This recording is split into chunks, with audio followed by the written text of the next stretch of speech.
พระเยซูเราน้อมรับพระองค์ประกาศพระองค์เป็นราชาสถิตที่นี่อยู่ท่ามกลางพวกเรายกพระองค์นมัสกา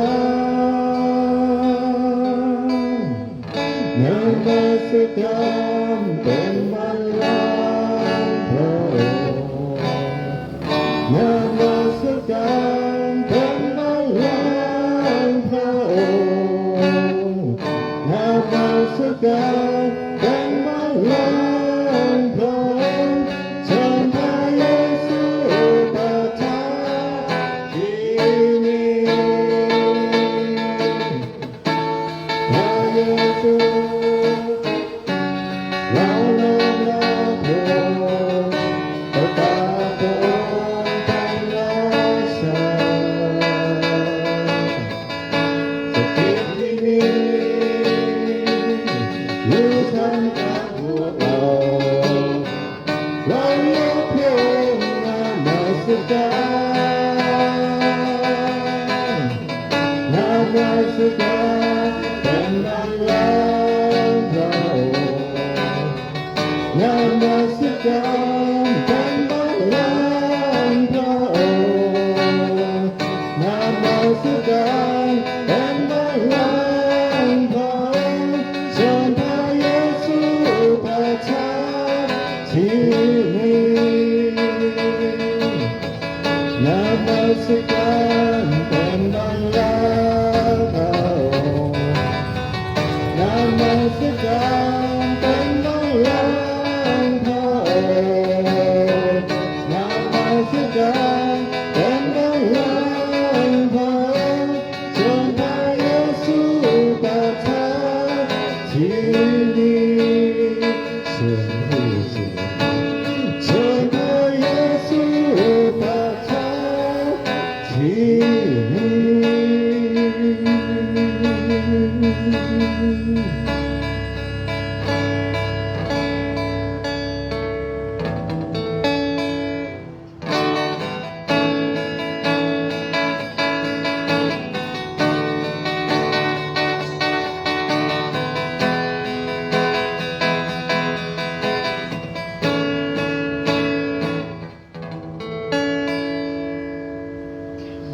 พระ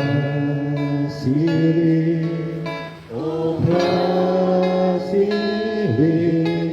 พระเจ้าจอมราชาบริสุทธิ์งดงามสง่าทรงราชาของเราจึงก้มกราบเทิดทูนนมัสการด้วยวิญญาณที่ยังยงและบูชาโดยมีพระเจ้าเดียวองค์ผู้เที่ยงธรรมผู้ทรงรับความทุกข์และสวรรค์พระสิริโอ้พระสิริพระเจ้าจอมราชาบริสุทธิ์งดงามสง่าทรงราชาของเราจึงก้มกราบเทิดทูนนมัสการด้วยวิญญาณที่ยังยงและบูชาโดยมีพระเจ้าเดียวอ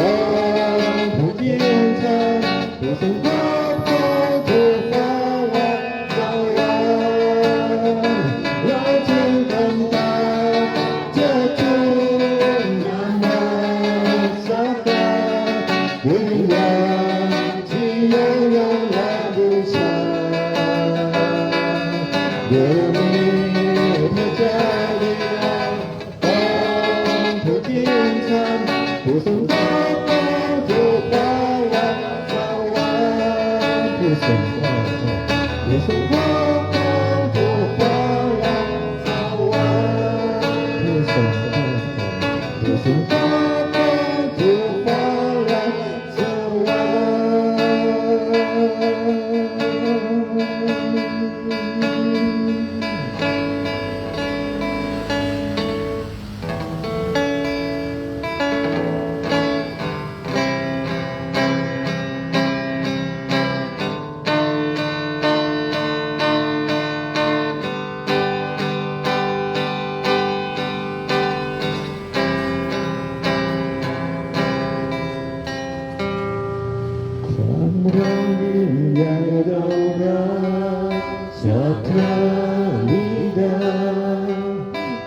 ใจสัมผัสความรักพระ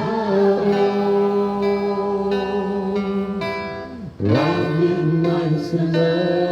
ไม่มีวันสูญสิ้นความรักช่วยซับน้ำตาข้าพระองค์ความรัก